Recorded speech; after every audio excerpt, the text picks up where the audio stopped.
sincèrement, je n'étais pas normalement programmée pour la communication, mais j'essaierai de répondre à vos questions qui sont posées. Madame Karima me tend un peu la perche par rapport au dispositif mis en place dans le cadre de la politique de développement de la filière sous-traitance industrielle. C'est une filière qui revient donc d'une manière transversale par rapport au développement des filières industrielles, qui est portée par ce qu'on appelle dans la stratégie industrielle le projet de diversification économique. Vous allez voir que la diversification économique s'étend sur deux axes majeurs, qui est le choix des filières pour lesquelles nous avons des mesures comparatives au niveau au moins du bassin méditerranéen pour pouvoir donc s'imposer en tant que pays, en tant qu'entreprise, d'accompagner nos entreprises pour qu'elles puissent donc dépasser le stade du marché local et aller s'externaliser à l'international. Nous avons le volet qui est le développement spatial, qui est la spécialisation de nos territoires de façon à créer des entreprises complémentaires qui sont sur un territoire défini, qui peuvent donc créer une synergie d'ensemble et créer un success story à travers en étant entre elles très très complémentaires. Donc je reviendrai au premier élément qui est la diversification économique. La loi de finances 2015 a donc énuméré 15 filières industrielles pour lesquelles l'État met les moyens de développement. Parmi ces filières, nous avons tout ce qui est mécanique d'excellence. Donc on sort un peu de la filière dite traditionnelle vers une filière qui s'étend sur les nouvelles technologies. Nous avons aussi l'électronique électrique, l'automobile aussi, qui est une filière qui arrive depuis pratiquement, donc nous avons ces 5 dernières années, on en parle beaucoup du véhicule industriel, d'automobile, sachant que le véhicule n'est pas nouveau pour l'Algérie, parce que nous avons des plateformes industrielles anciennes pour lesquelles il y a une intégration à l'intérieur même du complexe.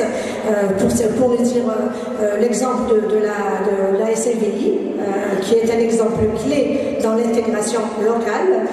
À l'époque, on était la plus grande plateforme au niveau de l'Afrique. Là, c'est une réalité. Maintenant, nous avons d'autres groupes industriels qui sont dans des sociétés mixtes pour lesquelles l'État a donné un agrément, mais cet agrément est conditionné par un cahier des charges qui porte certains objectifs, et l'objectif est pratiquement pour les 5 années de 40%. Cet objectif-là vise en fin de compte, c'est un appel à la sous-traitance industrielle, c'est un appel pour que nos petites, moyennes entreprises se spécialisent pour pouvoir donc intégrer ces plateformes industrielles. C'est un dispositif qui vient aussi pour faire appel pour donc inverser la tendance de l'import et aller vers l'import substitution. Donc c'est un dispositif aussi d'encouragement à la création de PME innovantes qui intègrent un peu la technologie à l'international. Donc à l'intérieur, il y a quand même ce qu'on appelle les partenariats avec la REC 51 49. Donc dans la sous-traitance industrielle, nous avons quand même dans le cadre de ce travail-là des acteurs d'appui au développement industriel qui sont les bourses de sous-traitance et des partenaires qui couvrent le territoire national. C'est 4 bourses. Nous avons une bourse nationale pour stationnement de sous-traitance et de partenariat qui a une vocation nationale. C'est des associations que nous sommes en train d'appuyer à travers une aide financière, mais aussi à travers la spécialisation de leur programme d'action, et qui réalisent beaucoup d'événements pour mettre en communion l'ensemble des acteurs de leur ordre, de receveurs d'ordre, et pouvoir créer des plateformes virtuelles très très créatives de richesse pour le développement industriel. Nous avons la BSTPO, donc c'est l'Oranais, c'est la région de l'Oranais, c'est pas Europe, c'est la région de l'Oranais. C'est-à-dire il y a un rayonnement sur plusieurs wilayas. La BSTPO Est, c'est la région de l'Est qui est un bassin aussi de la mécanique, puisque le bassin de l'Ouest se spécialise dans l'automobile. Et nous avons la bourse du Sud qui est une mosaïque d'entreprises qui sont diversifiées, mais qui sont surtout, aujourd'hui nous les voyons, elles se spécialisent plus dans l'agroalimentaire. Voilà. Le secteur sous-traitance industrielle s'est enrichi depuis 2017 par un dispositif qui vient s'imbriquer dans le grand dispositif de montage de véhicules qui est le montage CKD-SKD. À savoir que l'État a mis les moyens d'appuyer les entreprises locales de sous-traitance pour aller arracher avec bien sûr l'exigence, toute l'exigence de la qualité, de la compétitivité, des contrats au niveau des plateformes industrielles, des sociétés mixtes qui font le montage de véhicules en Algérie. Donc c'est l'article 110. L'article 110 qui est un appel solennel pour le développement de la sous-traitance industrielle. C'est la fabrication, donc il vise la fabrication. Donc l'État accompagne les entreprises de sous-traitantes à travers le dispositif de fabrication de composants, de pièces et composants industriels dans la filière mécanique, électronique, électrique par la franchise TVA et droit de douane. Voilà un peu ce que dit le dispositif. Maintenant, le dispositif, il a ses exigences parce que ce sous-traitant doit être homologué par un constructeur ou une entreprise de montage. À travers ce qui nous permet la mise en œuvre de ce dispositif nous permettra d'aller visiter ce que nous avons d'aller visiter la charte de l'entreprise de montage et carrément diminuer dans la facture d'importation l'ensemble des composants qui sont fabriqués localement. C'est-à-dire arriver à interdire pour l'entreprise qui fait le montage, quand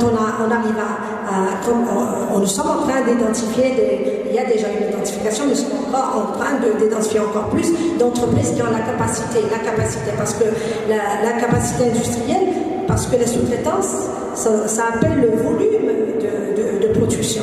Et dans le volume de production, il faudra qu'on ait quand même des entreprises qui ont cette capacité à répondre aux plateformes industrielles, parce qu'on ne peut pas arrêter une plateforme industrielle de montage de véhicules, pour peu que si les sous-traitants n'arrivent pas à répondre ils répondront en qualité, mais aussi en volume de production. Donc ça appelle comme un investissement structurant et important. Voilà un peu le dispositif, ce qu'il dit.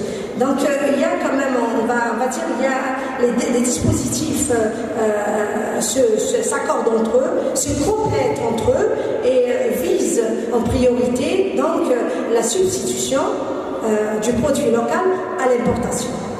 Je pense qu'il y a des entreprises déjà qui ont dans leur stratégie, puisque nous sommes en train de rencontrer les entreprises de montage une par une pour voir à peu près quels sont leurs besoins, quelles sont les